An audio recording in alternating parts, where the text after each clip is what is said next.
I didn't realize so I don't remember the beginning of Jordan's career, obviously, because I think it started before I was born.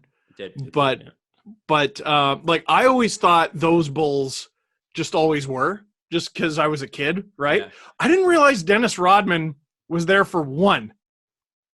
He was there for one championship out of the 6? No. He was there for, I think, the whole second half of the run. Didn't they win 95, 97, 98 with him? Yeah. Because 96, Jordan was out. Yeah, he was traded there in 95, man. Yeah. No, because I thought Pippen wasn't there for the beginning of Rodman being there. No, Pippen was there. Pippen was there, yeah. Yeah. Pippen was there for all the last ones and with Rodman. All of them. Yeah. Anyway, the interesting thing for me, and this is what I found, they talk about the rivalry with Detroit in the early 90s, late 80s, early 90s, 89, 90. They cannot get past Detroit. They cannot get past Detroit. Rodman is on Detroit. When Rodman's on Detroit. And they're just – and you realize how physical basketball used to be, right? There was it's still physical now, but back then there was some crazy stuff going on the court, and they weren't getting kicked out for it. Oh, it was in 95. I'm sorry. So what I found fascinating about that, or at least just about at least for me, the parallel between Toronto and Boston, and the fact that Boston does currently everything that Detroit is doing in that replay tape. And what I found interesting about the Bulls situation, when they talk about Horace Grant complaining, remember? They talked about that, where it's like, oh, once they complain, they've got to you. The Leafs, and we're guilty of this too, tried to bitch our way past Boston. Tried to complain, and there's more fans than the team. The team, they're not really big complainers. But you can look at Sidney Crosby's career as an example of this too. The refs are not going to call the same game in the playoffs. That's just the way it is. So what the Bulls did was they got tougher. They kept getting tougher and tougher and tougher and tougher, and they did it eventually. The Blues out Bruins the Bruins in the Stanley Cup final. They were by far the dirtier team. Yeah, the montage of MJ, they're like, oh, he came back after that summer and he put on an extra 20 pounds of muscle just because he knew he couldn't be that skinny athletic dude anymore. He needed to have just some bulk on him to compete with Detroit. Right. It was genius. Him passing to John Paxson? Yeah. Just pass the ball a couple times. I guess I'll pass to John Paxson. I'm always amazed when I see things like, and then the pro athlete decided I will then start working out. I'm like, what? Yeah. Because you don't realize how much of those sports are just cardio. There's running up. It's like soccer and basketball. It's really just cardio. So you're losing so much muscle because you're doing so much running. So you have to do this extra amount to keep up with running back and up and down a court all day. Mm-hmm. So they have to really start training. And then, so pro athletes all the time are just like, I started hitting the gym. And it's like, what? I started doing that thing that everyone assumed I was doing the whole time, but wasn't. I loved when they interviewed his trainer too, Tim Grover. You guys should read that book. It's called Relentless: From Good to Great to Unstoppable. I read that when I was on vacation in February. Okay. Dude, what a great book. Not necessarily for the storytelling element, but you get a bit of a preview. You get a look at Michael's and Kobe's commitment to what they were, the commitment to the sport, the commitment to greatness, and what it really takes. And it's an attitude. It's all an attitude. And it's funny to watch Michael Jordan's attitude evolve. And I just wonder, with those young Bulls, right? It was just basically the Michael Jordan show. And then they institute that triangle system under Phil Jackson and that guy who was the offensive guy. And I wonder with the Leafs, they went through with Michael Jordan.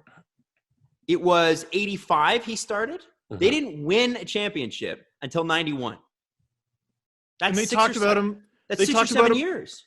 Yeah, and they talked. It was a fascinating time capsule because I always thought he was always talked about as the greatest and this unstoppable man. They were talking about him the way they talk about LeBron James and this guy. He talk about LeBron. Yeah, he can't win. Some people still talk about LeBron, and he's got what 3 championships? 3, but he went to 7 in a row. Yeah, but that's 3. Wild. Mm-hmm. Wild. Yeah. That he went to 7 in a row. That but it surprised me how long it took. Yeah. Well, and we talked about this last season. And I think you have to keep this in perspective. People talk about Super Mario Lemieux being the most skilled player of all time. And they're probably right. Mario Lemieux missed the playoffs the first 5 years he was in the league. And this is when the league had 21 teams. The league had 21 teams, and the Penguins didn't make it to like 1990. And then they got eliminated in the first round, and then I think they won the next 2 years. Actually, so when was Michael Jordan drafted? The same year, I think. I think they came in around the same time. I think they were drafted same year, 84, and then won their first championship, 91. Both of them. Yeah, and followed it up the next year. Both of them followed it up the next year. And you could argue both are the best player ever. Yeah. Argue. And like both had retired and then came back for obviously very different reasons. Yep. It's interesting. Yeah. Well, it just goes to show that this stuff takes time, right? And you have to have that team that you overcome. Otherwise, there's going to be, when you get down to the fact that there's, in the Leafs, if the NHL wasn't stupid, from a fairness perspective, the Leafs and Bruins would be meeting round 2 or round 3. But because of the way they've set things up, and I can't imagine Bruins fans are thrilled with this either, because they have to play Toronto-Tampa or Tampa-Toronto. It's not fun. Or Tampa's got to play Toronto. You know what I mean? Like, it's just not a fun setup. Those teams normally would meet later on in the playoffs. And I look at those and I think, okay, so yes, they lost two heartbreakers recently, one heartbreaker 7 years ago, but who cares about that one? If they do want to win, they're going to have to beat their Detroit Pistons. Yeah, same thing with Washington and Pittsburgh. You know, Washington couldn't do it until they knocked off Pittsburgh. That's right. And they stopped bitching about the calls or the calls that they weren't getting, and they played the game. And that's what that's what the Leafs are going to have to do. And remember, too, Michael Jordan went through 2 coaches before Phil came, right? There was 2 coaches. One of them, was the head coach, and then Phil Jackson's the assistant. You know that? Also, the team got better around Jordan, too. True. Right. They got better players and everything, yeah.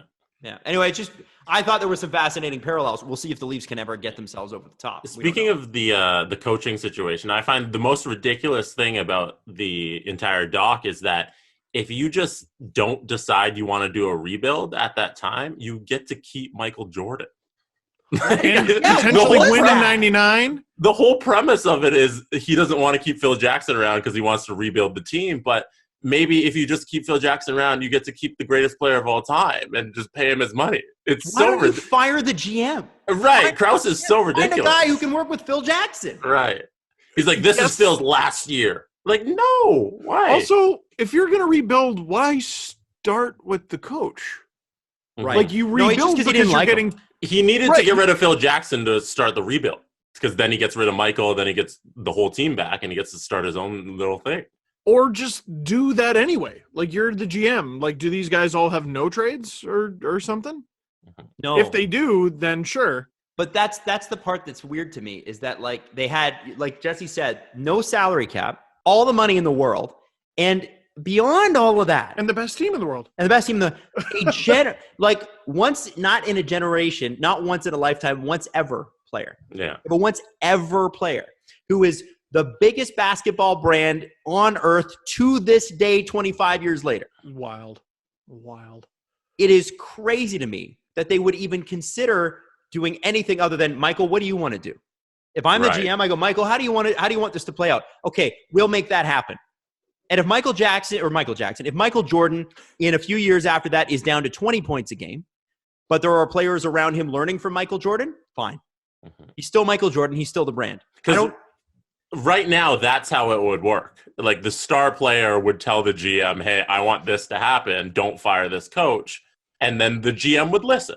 Because this is the greatest player of all time who's talking to you, and you want to keep the greatest player around. You're going to build around him. But it's so strange to me. I want to see how it ends in, like, Jordan's reasonings for retirement and just in quitting basketball entirely after that season, because I want to see how he just came to that determination, you know, why he couldn't just fight through and not have Phil there, but also why they couldn't just bring Phil back. Or just sign with the Raptors, man. Just sign with the Raptors. It is, or there's that. Also, the him frigging off to baseball for a year and a half. Yeah, well, there's a whole story there. Yeah. They gotta, the 30 for 30 on it's really good, but they still, if I'm not mistaken, either of you feel free to jump in, but if I'm not mistaken, he's still never given a satisfactory reason for why. They say in the next, I think it's the next like 3-ish episodes, you get that little peek. You get the Olympics, the dream team, and then you get the baseball stuff. So I don't know what happens in it, but they're gonna do it, and he's gonna be there. He's gonna provide some reasons. So I'm interested to see. Imagine if Gretzky left the Oilers in '86 to play soccer. Mm-hmm. Right. like it's why? It's the single craziest thing that any star player in any sport has done. Mm-hmm. Is it? Well, there was the whole OJ thing, but yeah. It is. OJ wins, but outside of criminal activity, yeah. This one tops it. Outside of criminal activity, dude, the guy left he changed sports. The only thing that comes close is playing two at once.